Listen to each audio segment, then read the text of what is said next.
குவி சிந்தனை மற்றும் வெறி சிந்தனை. குவி சிந்தனை என்பது குறிப்பிட்ட தூண்டலுக்கான துலங்கள் யாவும் ஒரே ஒரு இலக்கினை அடைய உருவான ஒரு சிந்தனை அப்படின்னு சொல்கிறாங்க.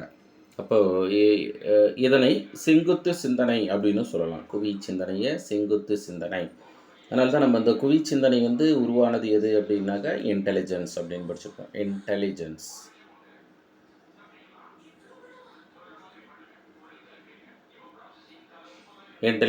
நுண்ணறிவு. அப்போ நுண்ணறிவுக்கு காரணம் குவி சிந்தனை. இதை செங்குத்து சிந்தனை அப்படின்னு சொல்லலாம். உதாரணமாக பாருங்களேன், 15 × 3 என்ற வினாவிற்கு வகுப்பில் உள்ள அனைத்து மாணவர்களுடைய விடையும் என்னவாக இருக்கும் அப்படின்னா 45 அப்படின்னு சொல்லுவாங்க. இதுக்கு பேர் தான் குவி சிந்தனை. சரிங்களா? அப்போ பாருங்கள், எல்லோருடைய விடையும் குவி சிந்தனை. ஒரு வினாவிற்கான விடையானது யார்கிட்ட அந்த வினாவை கேட்டாலும் ஒரே மாதிரியான பதில் தான் சொல்லுவாங்க. அதுக்கு பேர் தான் குவி சிந்தனை.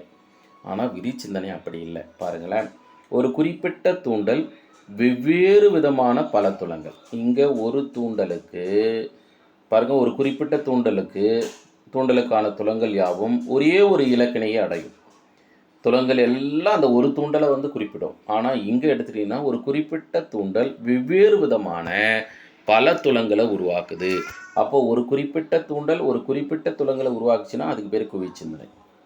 இல்லை, ஒரு ஸ்டிமுலஸ்ஸு ஒரு ரெஸ்பான்ஸை உருவாக்கிச்சுன்னா அதுக்கு பேர் குவி சிந்தனை. இதுவே இங்கே ஒரு stimulus different response, R1 R2 R3 Rன்றது ரெஸ்பான்ஸ், பல்வேறு விதமான துலங்கள் அல்லது பல துலங்களை உருவாக்கினா.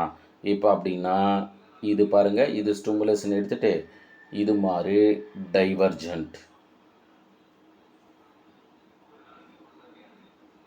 பாருங்கள். இது மாதிரி பல்வேறு ஒரே ஒரு தூண்டலுக்கு வெவ்வேறு ஒரு 10 பேர்கிட்ட ஒரே வினாவை கேட்குறோம். ஆனால் அந்த வினாவுக்குண்டான விடை ஒவ்வொருத்தருடைய அனுபவத்துக்கு தகுந்தவாறு குறிப்பிடுகிறார்கள். இதுக்கு பேர் தான் ஆக்க சிந்தனை என்று குறிப்பிடப்படுது. இதில் பக்கவாட்டு சிந்தனை அப்படின்னு சொல்லுவாங்க. லேட்ரல் திங்கிங்னு சொல்லுவாங்க.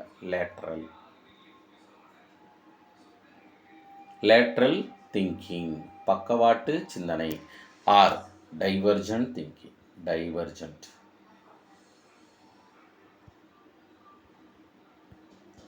டைவர்ஜென்ட் திங்கிங் விரி சிந்தனை அப்படின்னு சொல்லுவோம். உதாரணமாக, இமயமலையால் இந்தியாவிற்கு ஏற்படக்கூடிய நன்மைகள் யாவை என்ற வினா கேட்டோம்னா அவரவர்களுக்கு ஏற்றவாறு அவரவருடைய அனுபவத்திற்கு ஏற்றவாறு வெவ்வேறு விதமாக சொல்லுவாங்க. சில பேர் என்னன்னா இமயமலையானது இந்தியாவிற்கு இயற்கை அரணாக இருக்குது அப்படின்னு சொல்லுவாங்க.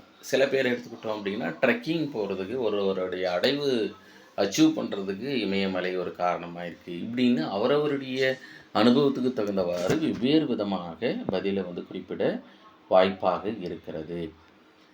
அதனால் இந்த இடத்துல வினா கேட்கலாம் அப்படின்னு எதிர்பார்க்குறோம்.